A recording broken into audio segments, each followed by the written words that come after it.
உலகெங்கும் வாழும் தமிழ் மக்களுக்கு வீனஸ் பாலாஜியின் அன்பு வணக்கங்கள். நான் ஸ்ரீ சங்கரா ஜோதிட வித்யாலயத்தில் மூத்த ஜோதிட ஆசிரியர் மற்றும் பிரசன்ன ஜோதிட ஆராய்ச்சியாளராக அனைவருக்கும் போய் ஜோதிடம் சேர்ந்த பணியில் இருக்கோம்.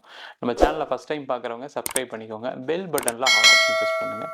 நம்ம இன்னைக்கு மகர ராசி அன்பர்களுக்கு செவ்வாய் பயிற்சி பலனை பற்றி இந்த வீடியோ டீட்டெயிலாக பார்க்க போகிறோம். ஸ்கிப் பண்ணாமல் பாருங்கள். அதே மாதிரி வீடியோவில் இந்த காலகட்டத்தில் என்ன தெய்வ வழிபாடு பண்ணால் உங்கள் வாழ்க்கையில் நீங்கள் நினச்ச விஷயங்கள் நடக்கும் அப்படின்னு டீட்டெயிலாக சொல்ல போகிறோம். ஃப்ரெண்ட்ஸ்க்கு ஷேர் பண்ணுங்கள், லைக் பண்ணுங்கள், கமெண்ட் பண்ணுங்கள். நம்ம ஸ்ரீ சங்கரா ஜோதிட வித்யாலயத்தில் ஜோதிட பயிற்சி வகுப்புகள் நடத்திட்டு இருக்கோம். ஆண் பெண் இருபாலரும் படிக்கலாம், வயது வரம்பு கிடையாது, குறைந்த கட்டணத்தில் வகுப்பு நடத்திட்டு இருக்கோம். நேரடி வகுப்பாக நடக்குது. வெளியூரில் வெளிநாட்டிலேருந்து படிக்கிறவங்க ஆன்லைன் வகுப்புலையும் சேர்ந்து படிக்கிறாங்க. படிக்கணும் விருப்பப்படுறவங்க கீழே நம்பர் வாட்ஸ்அப் பண்ணிட்டு பயிற்சிக்கான விவரங்களை தெரிந்து கொள்ளலாம். மகர ராசியில் வரக்கூடிய நட்சத்திரங்கள் உத்திராட நட்சத்திரம் 2ஆம் பாதம், 3ஆம் பாதம், 4ஆம் பாதம், திருவோண நட்சத்திரம் 1, 2, 3, 4 பாதங்கள், அவிட்ட நட்சத்திரம் 1ஆம் பாதம், 2ஆம் பாதம் கொண்டவர்கள் இந்த மகர ராசி அன்பர்கள். இந்த மகர ராசி அன்பர்களுக்கு வருகின்ற ஜூன் மாதம் 1ஆம் தேதி உங்கள் ராசிக்கு 4ஆம் அதிபதினு சொல்லக்கூடிய 11ஆம் அதிபதினு சொல்லக்கூடிய செவ்வாய் பகவான் 4ஆம் இடத்துல ஆட்சி வலுப்பெற்று மூலத்திரிகோண வலுப்பெற்று 42 நாட்கள், அதாவது ஜூன் மாதம் 1ஆம் தேதியிலேருந்து ஜூலை மாதம் 12ஆம் தேதி வரைக்கும் அங்கேருந்து யோக பலனை கொடுக்க போகிறாரு. இந்த காலகட்டத்தில் மகர ராசி என்பது நிறைய பேருக்கு தொழிலில் முன்னேற்றங்கள் காணக்கூடிய ஒரு அற்புதமான காலகட்டம். நிறைய மகர ராசி நண்பர்கள் இந்த 7.5 சனி காலகட்டத்தில் நிறைய கஷ்டப்பட்டீங்க. கடன் பிரச்சனை, தொழில் வளர்ச்சி இல்லை, தொழிலில் நிறைய ஏமாற்றங்கள், நிறைய துரோகங்கள், இதெல்லாம் நிறைய சந்திச்சிருப்பீங்க. அந்த அளவுக்கு மிகவும் பாதிக்கப்பட்டு, அந்த பாதிப்பு எப்படின்னா பண ரீதியாக இருந்தாலும் பரவாயில்ல சார், என்னை அசிங்கப்படுத்திட்டாங்க, அவமானப்படுத்திட்டாங்க, என்னை யாரும் புரிஞ்சிக்கல, எங்கள் குடும்பத்தில் யாரும் புரிஞ்சிக்கல, என் நண்பர்கள் புரிஞ்சிக்கல, நான் ஒரு இடத்துல ஃப்ரெண்டுக்கிட்ட கடன் வாங்கியிருந்தேன், கடைசியில் அவன் என்னை ரொம்ப கேவலப்படுத்திட்டாங்க, என்னுடைய தெரிஞ்சவங்ககிட்ட சொந்தக்காரங்கிட்ட பணம் வாங்கியிருந்தேன், ரொம்ப கேவலப்பட்டு அசிங்கப்பட்டேன். இந்த மாதிரி ஒரு மன வேதனையில் உள்ளவர்களுக்கு இந்த காலகட்டம் ஒரு வளர்ச்சியை கொடுக்கக்கூடிய காலகட்டம். பழசெல்லாம் மறந்துடுங்க.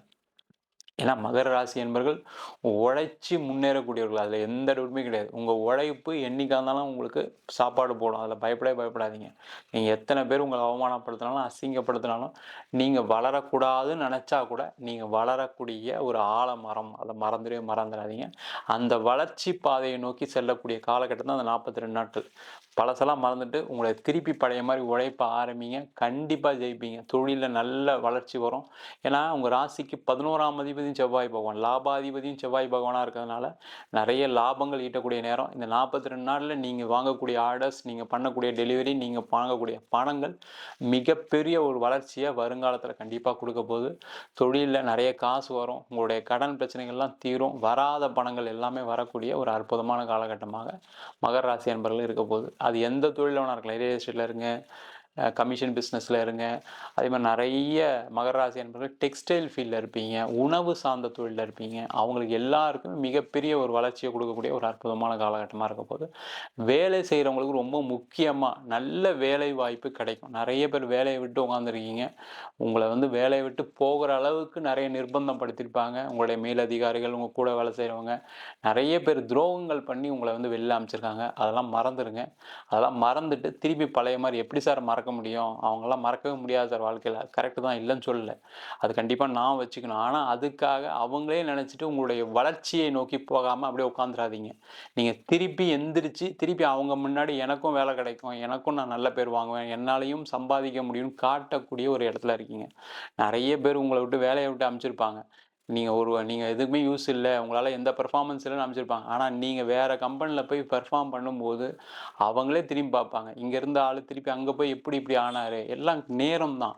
அந்த நேரம் மாறிடுச்சு. அதுக்கான முயற்சிகள் செய்யுங்க. நிறைய பேருக்கு வேலை மாற்றம் இருக்குது. வேலை மாற்றம் பண்ணணும்னு நினைக்கிறவங்க இந்த காலகட்டத்தில் பண்ணுங்கள். நல்ல மாற்றங்கள் கிடைக்கும், அதில் முன்னேற்றமும் இருக்கும், நல்ல சம்பளம் கிடைக்கும், நல்ல பதவி கிடைக்கும். ஏன்னா இந்த உங்கள் ராசிக்கு 4ஆம் இடத்துல கூடிய செவ்வாய் 7ஆம் பார்வையாக 10ஆம் வீட்டை பார்ப்பார், 11ஆம் வீட்டை பார்ப்பார். நல்ல ஒரு வளர்ச்சியை கொடுக்கக்கூடிய ஒரு அற்புதமான காலகட்டம். அதை மிஸ் பண்ணாமல் இந்த காலகட்டத்தில் வேலை மாற்றத்துக்கு முயற்சி பண்ணுங்கள். பதவி உயர்வு கண்டிப்பாக கிடைக்கக்கூடிய காலகட்டம். நிறைய மகராசி என்பவர்கள் ஒரே கம்பெனியில் வேலை செஞ்சிட்ருப்பீங்க, ஒரு கம்ஃபர்ட் ஜோனில் இருப்பீங்க. அதெல்லாம் பிரச்சனையை கொடுத்துரும். அதனால் கண்டிப்பாக மாறிக்கிறது ரொம்ப சிறப்பு. நிறைய மகராசி என்பது இந்த காலகட்டத்தில திருமணம் சார்ந்த யோகங்கள் கிடைக்கக்கூடிய ஒரு காலகட்டம். ஏன்னா 7 சனி காலகட்டத்தில நீங்க பார்த்து சில பொண்ணுலாம் நிச்சயமாயி கேன்சல் ஆயிரும். சில ஆண்களுக்கு பார்த்தீங்க சில பெண்களுக்கு பார்த்தீங்கன்னா, முகூர்த்தம் வரைக்கும் போய் கடைசியில ஏதாவது ஒரு சண்டைகள், சச்சரவுகள், இல்ல உங்களுக்கு பிடிக்காம போயி, இல்ல அந்த பையனுக்கு பிடிக்காம போயி, இல்ல உங்க வீட்ல ஏதாவது ஒரு விபத்து, இறப்பு நடந்து கல்யாணம் நின்னு போனதுக்கான வாய்ப்புகள் நெறைய கடந்த காலகட்டத்தில இருக்கு. அதனால மனசு வெறுத்து போய் உட்காந்துருக்கீங்க. கல்யாணமே வேண்டான்னு சில பேர்லாம் இருக்கீங்க. அதெல்லாம் கவலைப்படாதீங்க. இந்த காலகட்டத்தில அந்த திருமண வாய்ப்புகள் கைகூடக்கூடிய நேரம். இந்த காலகட்டத்தில நீங்க முயற்சி பண்ணீங்கன்னா நல்லபடியா திருமணம் நடக்கும். நெறைய பேருக்கு நடக்காத ஒரு விஷயங்கள். சில பேருக்குலாம் பார்த்தீங்கன்னா, கல்யாணமே ஆகாதுன்ற சில யோக ஜாதகங்கள்லாம் இருக்கு.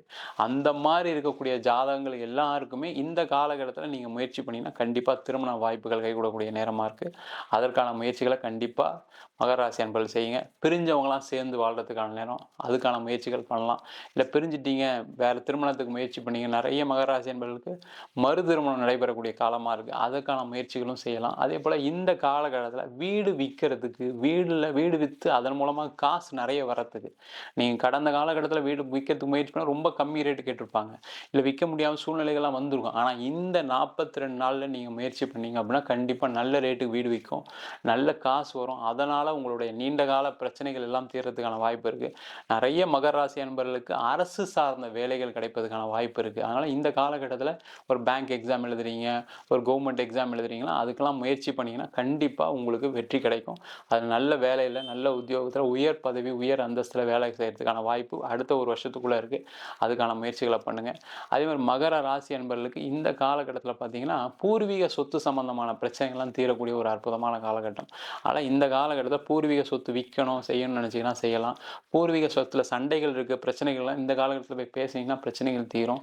நெறைய பேருக்கு பூர்வீகத்தில வீடு கட்டணும் ஆசைகள் இருக்கும். அத இந்த காலகட்டத்தில செய்றது சிறப்பு. நெறைய பேர் வீடு வாங்குறதுக்கான யோகங்கள் உள்ள காலகட்டம். நெறைய வீடு பார்த்துருப்பீங்க. சிலதெல்லாம் உங்களுக்கு பிடிச்சிருக்காது. மகர ராசிக்கு என்னன்னா, எல்லாருக்கும் பிடிக்கணும். மனைவிக்கு பிடிக்கணும், அம்மாவுக்கு பிடிக்கணும், அப்பாவுக்கு பிடிக்கணும் 4 வீடு பார்த்துருப்பீங்க. ஆனா சில வீடு அமைஞ்சிருக்காது. சில பேருக்கு லோன் ரிஜெக்ட் ஆயிருக்கும். அவங்கலாம் இந்த காலகட்டத்தில முயற்சி பண்ணீங்கன்னா, கண்டிப்பா ஒரு வீடு வாங்குறதுக்கான ஒரு அற்புதமான காலகட்டம். இந்த 42 நாள்ல வீடு அட்வான்ஸ் குடுத்துருவீங்க. அடுத்த ஒரு 3 மாசத்துக்குள்ள அந்த புது வீட்டுக்கு போய் திருப்பியும் வாழ்க்கையில அடுத்த நிலைக்கு செல்வதற்கான ஒரு அற்புதமான காலகட்டம். கார் வாங்குறதுக்கு, வண்டி வாங்குறதுக்குலாம் ஒரு உகந்த காலகட்டம் இந்த 42 நாட்கள். அதேபோல இந்த காலகட்டத்தில வெளியூர் போய் படிக்கணும்னு நெனைக்கிறாங்க. வெளிநாடு போய் படிக்கணும்னு நெனைக்கிறவங்க, கண்டிப்பா இந்த காலகட்டத்தில முயற்சி பண்ணீங்க அப்படின்னா, வெளிநாடு நீங்க புடிச்ச சப்ஜெக்ட் சில பேருக்குலாம் பார்த்தீங்கன்னா, வெளிநாடு போனா செலவு நெறைய ஆகும். அதெல்லாம் யோசிக்காதீங்க. முதல்ல லிஸ்ட் எடுங்க. எந்தெந்த கண்ட்ரில போனா உங்களுக்கு வளர்ச்சி இருக்குன்னு பாருங்க. அதற்கான முயற்சிகள் செய்யுங்க. உங்களுக்கு ஈஸியா பணம் வரும். அங்க போய் நல்லா படிப்பீங்க. திருப்பி அந்த கடனெல்லாம் கட்டி உங்க அம்மா, அப்பாவுடைய பேர உயர்த்தக்கூடிய ஒரு அற்புதமான தருணம். அதுக்கான முயற்சிகள் பண்ணுங்க. அதேபோல மகர ராசியில இருக்கக்கூடியவர்களுக்கு வெளிநாடு சம்பந்தப்பட்ட விஷயங்கள் அனுகூலமா இருக்கு. அதனால வெளிநாடு போணும், வெளியூர் போய் சம்பாதிக்கணும், வெளிநாடு போய் நெறைய சம்பாதிக்கணும், கடன் பிரச்சனை அதிகமா இருக்கு. இதுக்கு வேற வழி இல்ல எனக்கு. வெளிநாடு போனா தான் சம்பாதிக்க முடியுன்ற ஒரு சூழல் இருக்கீங்க. அவங்களுக்கெல்லாம் வெளிநாடு யோகம் இருக்கு. இந்த காலகட்டத்தில முயற்சி பண்ணீங்கன்னா, வெளிநாடு வாய்ப்புகள் கிடைக்கும். ஏன்னா கடந்த காலகட்டத்தில சில ஏமாற்றங்கள்லாம் இருந்திருக்கும். அதெல்லாம் விட்டுருங்க, மறந்துருங்க. ஏன்னா ஏமாற்றம் அடைஞ்சா தான் ஒரு வாழ்க்கையில அடுத்த நிலைக்கு நம்ம கரெக்ட்டா போவோம்.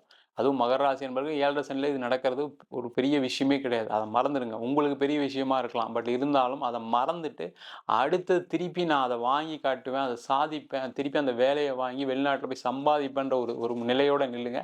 கண்டிப்பா வெளிநாட்ல வேலை கிடைக்கும். அதேபோல மகர ராசி என்பவருக்கு வெளிநாட்ல இருக்கீங்க சில பேர்லாம். அவங்களுக்குலாம் பிஆர் கிடைக்கல அப்படின்ற பிரச்சனைகள்லாம் இருக்கு. பெர்மனன்ட் ரெசிடென்ட் கிடைக்கல, கிரீன் கார்டு கிடைக்கல. அவங்கலாம் இந்த 42 நாள்ல அப்ளை பண்ணீங்கன்னா, கண்டிப்பா பிஆர் கிடைச்சிரும். அதேபோல வெளிநாட்ல இருந்தே சில பேருக்கு வந்து வேலை போயிருக்கு, வேலையில பிரச்சனை இருக்கக்கூடியவர்களுக்கு இந்த காலகட்டத்தில அந்த வேலைக்கெல்லாம் முயற்சி பண்ணீங்கன்னா அப்படின்னா, கண்டிப்பா உங்களுக்கு வெளிநாட்டிலே வேலை கிடைக்கும். இல்ல நீங்க அங்கேயே ஏதாவது வேற ஊர் மாறி வேலை தேடணும்னு நினைச்சீங்கனாலும், அதற்கு வாய்ப்பு உண்டு. அது மாரி வாய்ப்பு இருந்தா, வேலை இல்லாதவங்க கண்டிப்பா வேற ஊர் தேடி நீங்க வேலைய தேடுங்க. கண்டிப்பா உங்களுக்கு கிடைக்கும். உங்களுடைய நீண்ட கால பிரச்சனைகள் தீர்றதுக்கான ஒரு வாய்ப்புள்ள நேரமாக இந்த மகர ராசி அன்பர்களுக்கு இருக்க போகுது. அதேபோல இந்த காலகட்டத்தில நீங்க செய்யக்கூடிய தெய்வ வழிபாடு என்னன்னு கேட்டீங்கன்னா, நீங்க பக்கத்துல கூடிய முருகன் கோயில்ல போய் பிரார்த்தனை பண்ணுங்க. இல்ல மலை மேல இருக்கக்கூடிய முருகன் கோயிலுக்கு போய் பிரார்த்தனை பண்ணலாம். பழனி போலாம், சுவாமி மலை போலாம். இது மாரி மலை மேல இருக்கக்கூடிய திருத்தணி முருகன், அதே மாரி மருதமலை முருகன், இதெல்லாம் போய் பிரார்த்தனை பண்ணீங்க அப்படின்னா, நீங்க நெனச்ச விஷயங்கள் வாழ்க்கையில எந்த விஷயத்துக்காக தோத்தீங்களோ, எந்த விஷயத்துல பிரச்சனை இருக்கோ, நெறைய பேருக்கு கடன் தான் மிகப்பெரிய பிரச்சனையா இருக்கு மகர ராசி அன்பர்களுக்கு. தொழில்ல வளர்ச்சி இல்லன்னு சில பேருக்கு பிரச்சனையா இருக்கு. வேலை இல்லன்னு சில பேருக்கு பிரச்சனையா இருக்கு. அப்ப எது சம்பந்தமான பிரச்சனையா இருந்தாலும் இந்த 42 நாட்கள் முருகப்பெருமான பிரார்த்தனை பண்ணி, மனமுருகி பிரார்த்தனை பண்ணுங்க. எவ்வளோ செய்றீங்க, எவ்வளோ செலவு பண்றீங்க, எவ்வளோ இழக்கிறீங்க. இந்த 42 நாள் காலையில எந்திரிச்சோன 1 மணி நேரம் முருகன பிரார்த்தனை பண்ணிக்கிட்டே இருங்க. முருகனுக்கு சம்மந்தப்பட்ட ஸ்லோகங்கள் சொல்லலாம். இல்ல எனக்கு அதெல்லாம் சொல்லவே தெரியாதுன்னா, சும்மா முருகா, முருகா, முருகா, முருகா இதெல்லாம் கேட்டு வேண்டுங்க. நீங்க என்ன மனசுல உங்களுக்கு தேவையோ, அத முருகன்ட்ட அழுது வேண்டி கெ கெஞ்சி கேட்டீங்க அப்படின்னா, கண்டிப்பாக முருகனுடைய ஆசீர்வாதத்துல நீங்க வரக்கூடிய காலகட்டங்கள் சிறப்பா இருப்பதற்கான வாய்ப்புகள் தருணமா இருக்கு. நம்ம சொன்ன பலன்கள் கோச்சார பலன்கள். உங்க ஜாதகத்துல நல்ல யோக திசை நடக்குதுன்னா, நம்ம சொன்ன பலன்கள விட நெறைய நடக்கிறதுக்கான வாய்ப்பு இருக்கு. எத செஞ்சாலும் புதிய முயற்சிகள் எத செஞ்சாலும் அதுக்கு ஒரு வாட்டி ஜாதகத்த பார்த்துங்க. இல்ல உங்க ஜாதகத்துல என்ன பிரச்சனை இருக்கு? ஏன் நம்மளுக்கு வளர்ச்சி இல்ல? அப்படின்னு ஜாதகத்த பார்த்து தெரிஞ்சுக்கோங்க. ஜாதகம் பார்க்கணும் விருப்பம் அப்படின்னா, கீழ இருக்க நம்பருக்கு வாட்ஸ்அப் பண்ணலாம். ஜாதக பலனை தெரிந்து கொள்ளலாம். ஜாதகம் இல்லாதவங்களுக்கு சிங்கிள் பேஜ்ல பிடிஎஃப் ஃபார்மேட்ல வெறும் ரூ. 99 ஜாதகம் குடுக்குறோம். டீட்டெயிலான ஜாதகம் வேணும்னு நினைச்சீங்கன்னா, வெறும் ரூ. 300 51 பக்கம் கொண்ட டீட்டெயிலான ஜாதக ரிப்போர்ட் குடுக்குறோம். சில பேர் ஃபோன் பண்ணி நோட்ல எழுதி தருவேன்னு கேட்குறீங்க. நோட்லயும் எழுதி தரோம். அதுக்கு ரூ. 1000 சார்ஜ் பண்ணணும். தபால் செலவு எக்ஸ்ட்ரா வரும். 15 நாள் டைம் எடுத்துக்கிறோம். வேணுன்றவங்க கீழ இருக்க நம்பருக்கு வாட்ஸ்அப் பண்ணுங்க. உங்களிடமிருந்து விடைபெறுவது வீனஸ் பாலாஜி. சர்வஜனா சுகினோ பவந்து.